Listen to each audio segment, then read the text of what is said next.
Здравствуйте, друзья! В эфире «Геоэнергетика и инфо». Максим Радайкин и сегодняшний мой собеседник Александр Фролов. Здравствуйте!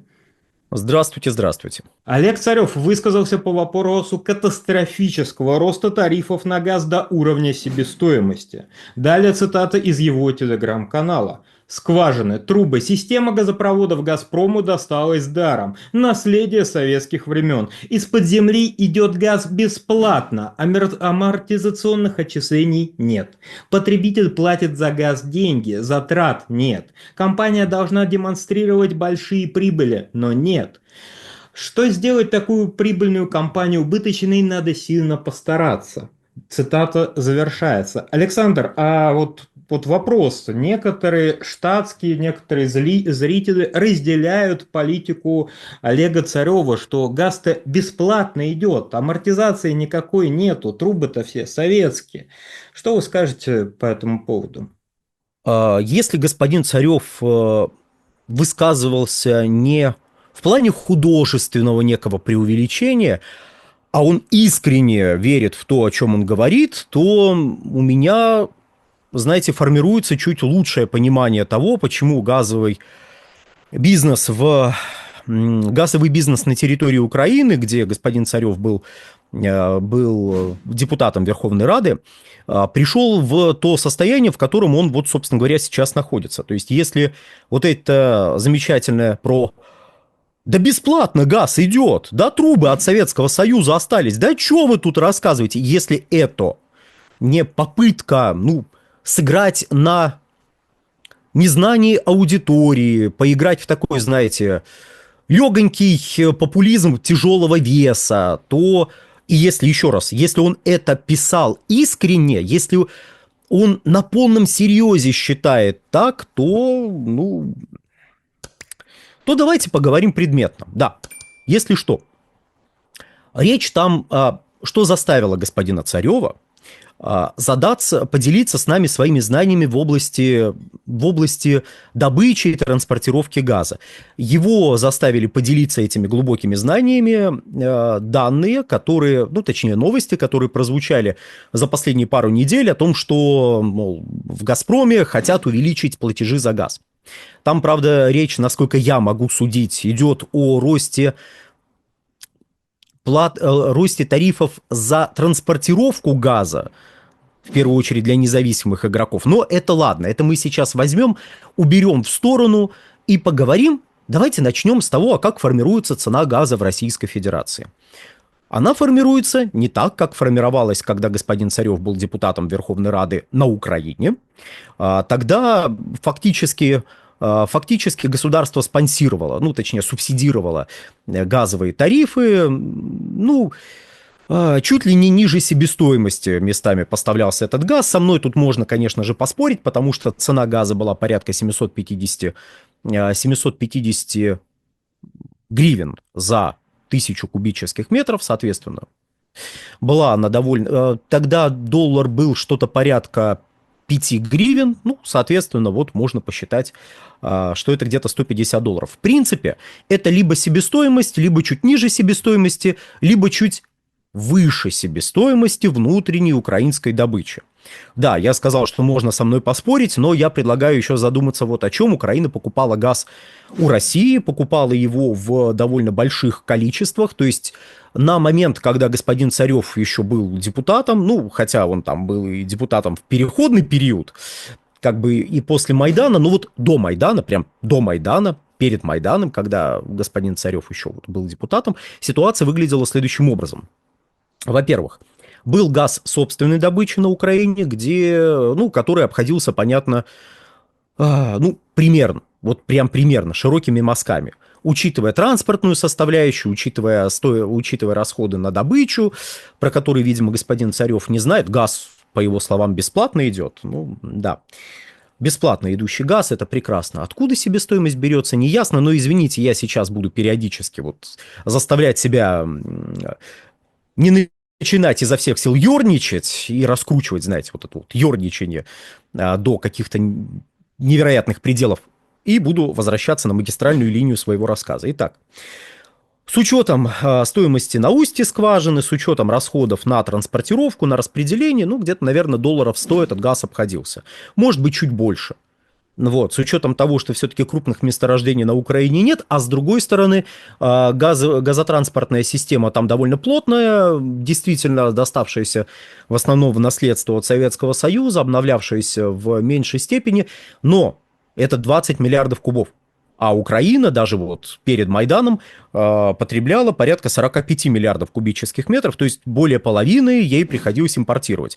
А импортировала она по рыночным ценам существенно выше $150 за 1000 кубических метров. То есть с учетом вот этой импортной составляющей, цена для внутреннего потребителя была субсидируемой, потому что он получал газ ниже той цены, по которой «Нафтогаз» покупал его у Российской Федерации. Опять же, покупка у Российской Федерации была в рамках действовавших рыночных механизмов, и по большому счету газ для населения на Украине, ну, если бы это были, вот знаете, как в Европе принято, газ для населения должен был стоить где-то, ну, хотя бы $750, а не 750 гривен. Это для того, чтобы покрыть расходы на покупку в чистом виде, заплатить налоги за, ну, там, импортную пошлину, заплатить за распределение газа, отложить денежки на ремонт и прочее, прочее, прочее.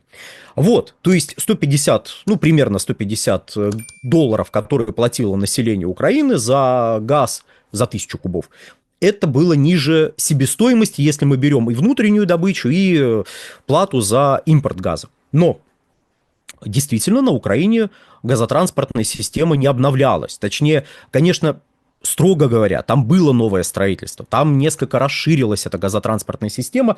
Тут память меня может подвести, но порядка 38 тысяч километров магистральных газопроводов там должно быть. И, ну, где-то 6 тысяч, наверное, даже меньше 6 тысяч, там был прирост за вот все время независимости.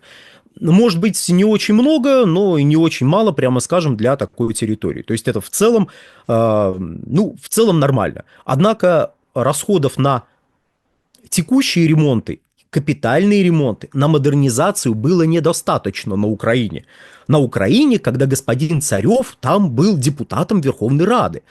Более того, в 2011 году, тогда еще президент Виктор Янукович задался вопросом, а сколько же денег надо потратить на то, чтобы привести нашу газотранспортную систему Украины в нормальное состояние, то есть чтобы провести все необходимые ремонты, включая капитальные ремонты, необходимость которых назрела и перезрела, чтобы провести необходимую модернизацию, потому что он к тому моменту заметил, что Северный поток, вопреки рассказам, видимо, столь же прекрасно разбирающихся в газовом рынке людей, как господин Царев, вот, вопреки рассказам, Северный поток строится, начинает эксплуатироваться, тут еще в собственность «Газпрома» переходит газотранспортная система Белоруссии, и, ой, мимо нас начнет идти газ. Надо повышать конкурентоспособность. Тогда определили, что нужно где-то $7,5 миллиардов вложить.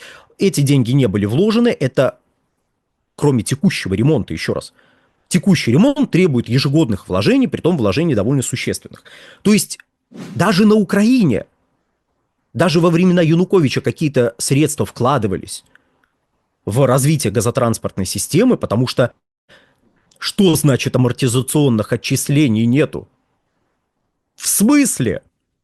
Господин Царев искренне считает, что Россия – это Украина, что в России модернизация газотранспортной системы не происходит, расширение газотранспортной системы не происходит, строительство новых мощностей не происходит.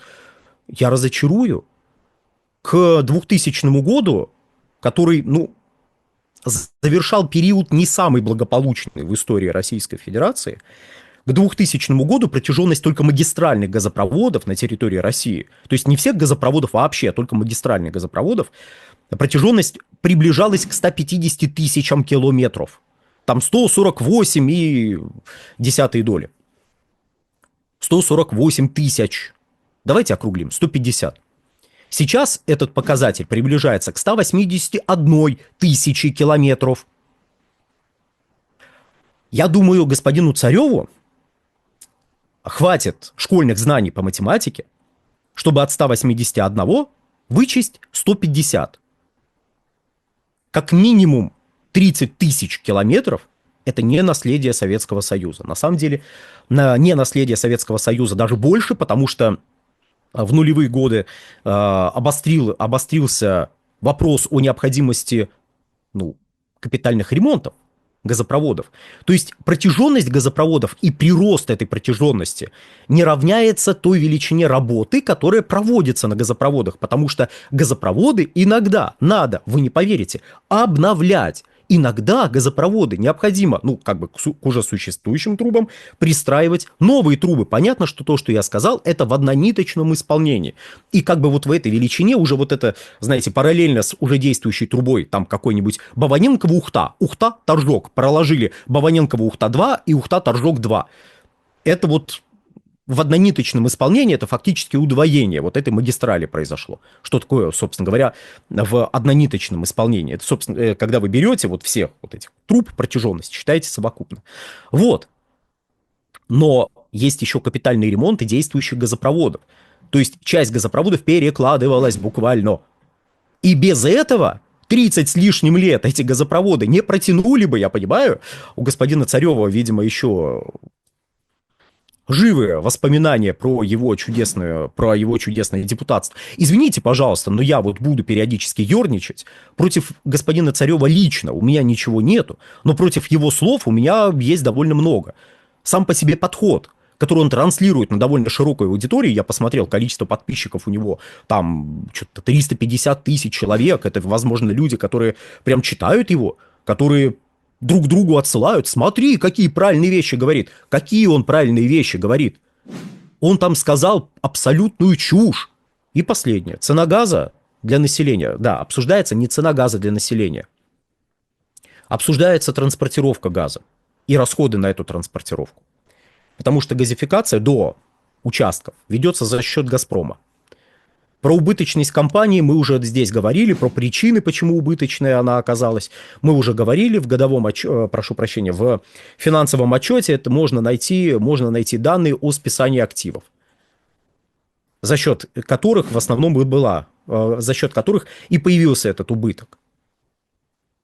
Цена газа для потребителей в России одна из самых низких в мире. Это не к тому, что ребята, да у вас есть деньги заплатить. Я понимаю, что ситуация у всех разная. Я понимаю.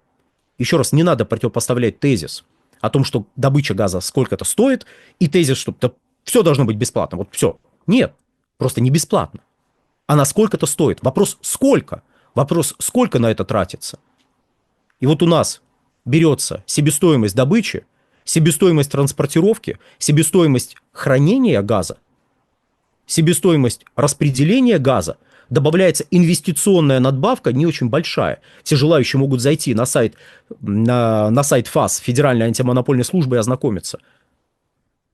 Можно законы почитать соответствующие. И вот из этого складывается цена. То есть у всего этого есть себестоимость. И если вам какой-то политик, особенно приехавший из страны, которая уже огребла после таких тезисов, начинает рассказывать, что себестоимости нет, я бы посоветовал присмотреться к этому политику. Возможно, он большой специалист в каком-то другом вопросе, а не в том, по которому он здесь высказывается. Самое распоследнее. Это не к тому, что как здорово, что тарифы вырастут на 10%. Нет, не здорово. И то, что тарифы будут расти каждый год. Нет, не здорово. Но нужно понимать, как этот тариф формируется. Нужно отдавать себе отчет, как в действительности выглядит газовая отрасль, чтобы не вестись на примитивнейшие анекдоты. Давайте я анекдотом это назову, которые рассказывают политики из стран, где население уже порассказывали анекдотов, и теперь почему-то население платит в 10 раз больше, чем платило до того, как ему интересные анекдоты начали рассказывать. На сегодня все. Всего хорошего. Александр, большое спасибо за комментарий. Друзья, подписывайтесь на телеграм-канал Александра Фролова, подписывайтесь на телеграм-канал Геоэнергетика Инфо, ссылки будут в описании и закрепленном комментарии. Там же будут реквизиты для желающих финансово поддержать наш проект, чтобы мы и дальше также бодро вещали на всех просторах интернета без монетизации. Спасибо, до новых встреч. Да, и подпишитесь на телеграм-канал «Нефтегазовая игра», и будем надеяться, что господин Царев, посмотрев это видео, будем надеяться, что посмотрит, он напишет какой-нибудь вменяемый пост о том, что да, меня неправильно поняли, мы готовы понять правильно, если какие-то более правильные вещи будут сказаны, а не в стиле а-ля «Улю, гони гусей». Все, всего хорошего.